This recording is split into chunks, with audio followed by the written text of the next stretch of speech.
So this is the case for gamma distribution. Okay. So again, I already give you the exercise that you need to solve where we have a gamma distribution, but different kind of the way we write a gamma distribution. Okay. So kalau kamu refer in your reference, so for gamma density function, so this is your general lah, bentuk umum gamma density function. So you have fx, alpha, beta. Kita ada dua parameter juga. You have your unknown parameter alpha and beta. So again, you have 1 over gamma alpha. Ini kita panggil fungsi gamma Ini tahu kan? Kita tak tahu. Nah, okay, this one is your fungsi gamma. Fungsi gamma Okay. So 1 over gamma alpha, beta to the power alpha, x alpha minus 1, exponential negative x over beta. Okay. So again, you want to find the MLE. Okay, tapi kita bagi gamma alpha equals to 3. So when we set alpha equals to 3, that means this parameter is known. Parameter diketahui. So kamu tak perlu estimate this one because you already substitute your alpha is equals to 3. Yang unknownnya in this one. Beta is equals to theta. So you want to find MLE for theta. Okay. So the same concept.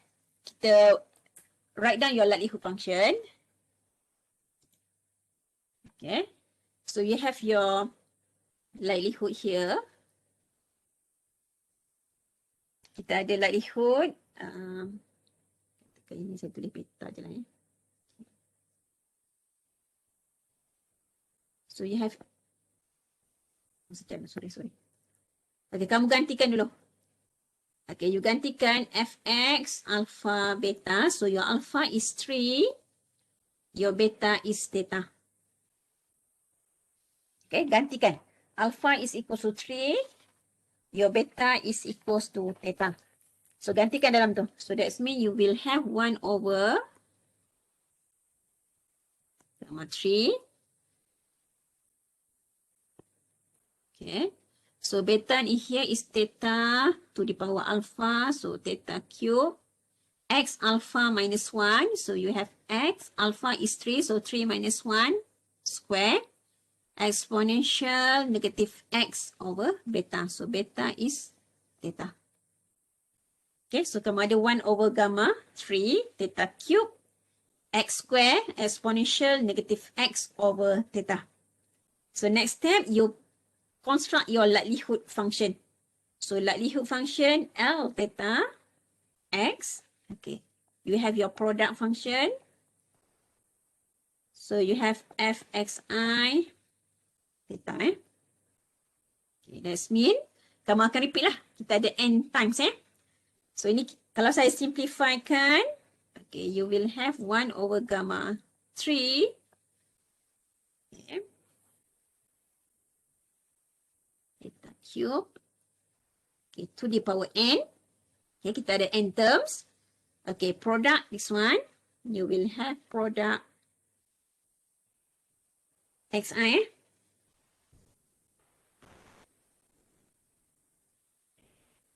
Up to n.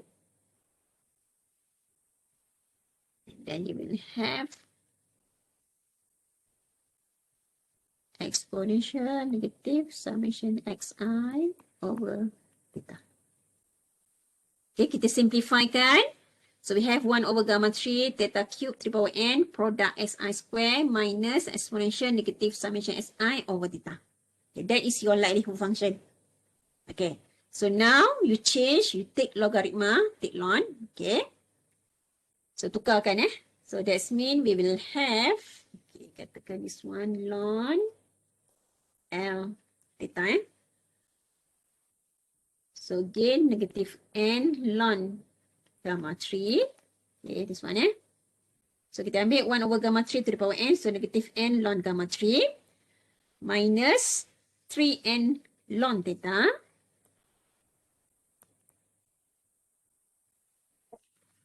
Yeah.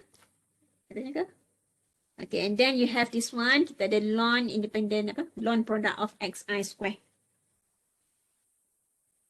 Tambah Okay, tambah. Ya, siapa? Ya, Erwina. Tak dengar, Erwina? Kenapa boleh jadi minus, dokter? Okay. This one kan sebab saya ada 1 over. N ln 1, 0 minus yang dalam tu. Nampak tak?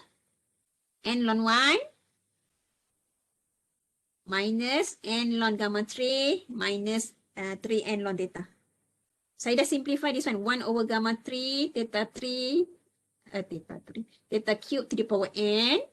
So, kamu nak ambil ln macam ni lah. Kamu nak ambil ln 1 over gamma 3, theta cube, N. Okay, so bawa ke depan je lah. N ln, benda ni kan dalam theta cube. Okay, so N ln 1 is 0. Okay, ikut balik petua logaritma. Bolehkah? Ini. Kamu ada ln A over B tu. So, you will have ln A minus ln B. So, the same thing kita apply. Okay, Ervina? Dokter, maksud saya Apa dia? Tak clear. Tak clear punya suara. maksud saya yang sebelum tu, yang Yang mana? Yang 1 ni? Ini kan? Yang 1 over ni kan? Macam mana? Saya bingung bahagian yang ada negatif eksponen, dokter. Okey, kat sini saya ada 1 over gamma 3 theta cube kan? To the power N. Betul eh? Okey, sekarang N ni saya bawa ke depan. N ln 1 over. Ya? Saya rasa R maksudkan tu kenapa ada negatif dekat eksponen tu kot. Betul tu, dokter. Yang eksponen tu Kenapa bila doktor buat hasil darab fxi Oh, ni okey. Oh, kat ini. sini. Betul. Tak perasan. Okey. Itu betul. Okay. Sorry. Okay. So this one, kamu ada 1 over gamma 3 theta cube to the power N, product SI square, product exponential negative summation SI over theta. Okay. Okay, and then kamu dapatkan ini, so you have this one lah kan. Okay. So exponential yang last tu, you will have minus summation SI over theta. Okay, ada lagi soalan kan nak tanya? Clear eh? Ini tukar produk. Saya tersilap letak negatif pula Ustaz. Okay. Okay, so now kamu bezakan. So you bezakan differentiate with respect to theta. So differentiate with respect to theta, what do you get? Nadira ada nak cakap ke? tak ada, doktor. Tak ada, okay. So you differentiate ln L theta d theta. So you have negative 3n over theta. And then kat sini kita ada plus summation xi over theta square. So setkan equal to 0 and then you solve negative 3n plus theta plus summation si equals to 0 and then you get theta head equals to x bar over 3. Okay, so that is your likelihood function, your MLE. So kalau kamu nak justify whether this one give you the largest likelihood function, your theta heat ni, so find your second derivative. Okay, kalau find second derivative, lepas tu gantikanlah nilai theta heat tu. If your ini kalau let's say this one ln L theta, d theta, okay, give you macam itulah less than 0 dapat negative value, so that's mean this give you the largest likelihood function lah ya. Kamu punya theta heat tu is your MLE. Okay, itu kalau nak justify lah Biasanya kita kalau soalan tu suruh justify lah. Tapi kalau let's say just find the MLE, so it just enough kalau kamu solve sampai sini je lah Okay. Kalau saya minta justify your answer ataupun justify your MLE is the correct answer, so that's mean find your second derivative. Differentiate sekali lagi. So kalau that's mean your second derivative tu got a negative value, so that's mean that is your MLE lah. Okay. So that one is your gamma distribution So gamma distribution. So again, you have to know the density function. So ini saya tunjuk contoh untuk gamma Kamu ada satu lagi beta function. Beta function tu pun kamu boleh try and error juga lah. Tengok dapatkan apa dia punya density function dia. So biasanya kalau kita nak selesaikan macam ni, salah satu parameter tu mesti non parameter. Maksudnya kita gantilah. Kalau dua-dua unknown parameter, this one you have to solve iteratively guna Newton-Raphson. Okay, biasa kita kalau macam if you extend not sure lah kalau let's say for master ataupun for PhD programming, programming tu kena very good lah, very good in programming because we need this algorithm. Kita akan solve iteratively. Okay, sampailah di converge pada satu value. Okay, itu for further study lah Okay, for your syllabus, normally saya akan bagi salah satu parameter tu is known. Okay, it can be either alpha and it also can be either beta ni. Okay. Okay, ini first okay. Okay, next step, next question. So again, this one is a binomial distribution. Okay. Suppose that this data set represents a summary of a sample of size 50 from a binomial distribution having n is equals to 5. So you want to find the MLE of probability x greater or equals to 3. Okay. So sebelum ni kita dah selesaikan dia punya MLE for binomial distribution. Okay, MLE for binomial distribution Okay, in your exercise dalam kamu punya solution dalam Padlet itu. Kita dah selesaikan. Ingat kan?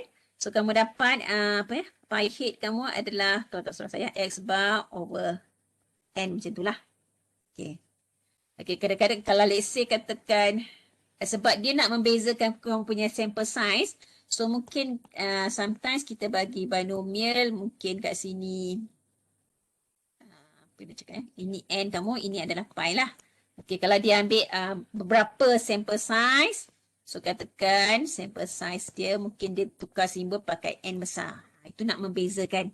So maksudnya kat sini ni kita ada x bar over n besar lah sebenarnya. Okay. So x bar tu dah summation si over n lah. So darabkan lagi n ataupun x bar over n square lah. In other words. Okay. So the same thing. So kat sini you want to find the MLE of probability x greater or equals to 3. Okay. Katakan kita dah tahu. So pi head maksudnya saya tak suruh, kamu dah tahu dia punya jawapannya adalah pi head is equals to x bar over n. So you have your x bar is just your summation xi over n. So kita dapatkan dulu apa dia punya pi head dia. Okay. So that's mean this one summation si. Kalau nak tulis macam itulah. Darab n macam tu. Okay. So summation si. So you want to find your average value. So apa yang perlu kamu buat? Kamu akan darab semua ni. 0 times 6, 1 times 10, plus 2 times 14, plus 3 times 13, 4 times 6, plus 5 times 1. Okay, sebab kamu dah dapatkan average value. Okay, bahagi berapa? Okay, ini total frequency ada berapa ni? Kalau kamu kira total up, kamu dah ada this one. Supposed to be 50 lah. Yeah, total observed frequency kamu 50. So that's mean this one 50 times 5. Okay, because you want to get the average value. X bar divided by n. So kamu ada ini 0 times 6 plus 1 times 10 sampai semua ni. Bahagi dengan kita ada number of observed frequency is 50. Number of kamu punya trial is just 5. So 50 times 5. So you get the value of your pi head. So katakanlah pi head kamu. Let's say we got this one is 0.424 lah. Approximately 0.424. Yang kita nak selesaikan adalah MLE of probability x greater or equals to 3. So maksudnya kamu nak dapatkan adalah x greater or equals to 3. Head kamu ni. MLE kamu. So x greater or equals to 3 maksudnya kita nak dapatkan probability x equals to 3 plus probability x equals to 4 plus probability x equals to 5. Okay, because you have number of trial is just 5. So 3, 4, 5. Okay, so sekarang ni kamu replace pi head kamu tu di dalam kamu punya fungsi binomial distribution tadi. Okay, fungsi binomial, that's mean you have, this mana kamu ada n choose x. Okay, katakan pi kamu. Okay, so sekarang kamu punya ni pi head lah. Pi head x. 1 minus pi head over n minus x. So you want to solve again. Okay, so that's mean probability X equals to 3, 4, and 5. Okay, 3, 4, 5 lah. Yeah. So that's mean this one, 5 choose 3. So gantikan balik 0.424 to the power X. 1 minus 0.424. N minus X. So 2 sampailah kamu ada 4. Okay, last value Last value kamu akan dapat 5 choose 5. So 0.424. 5. 1 minus 0.424. 0. So itu maksud dia. MLE dia. Okay, selesaikan. So first, let's say like if the question asks you to find the MLE for binomial dispersion, dapatkan dulu what is the MLE for binomial dispersion. Then use that MLE to solve part B. Katakan part B is this one. Okay, you have a data set and then you want to find the MLE of probability X greater or equal to 3. So kita dah tahu dia punya pi hit MLE dia adalah X bar over N. So you have summation SI over N times N lah. Maksudnya kat sini N number of trial. N satu lagi adalah number of your sample size. Okay, in this case you have this one lah. Kita ada number of trial is 5. Total observed frequency kamu adalah 50. So take the average value. Once you will get your pi hit, lepas tu baru substitute X3, X4 and also X5. Then you get a single value lah kat sini.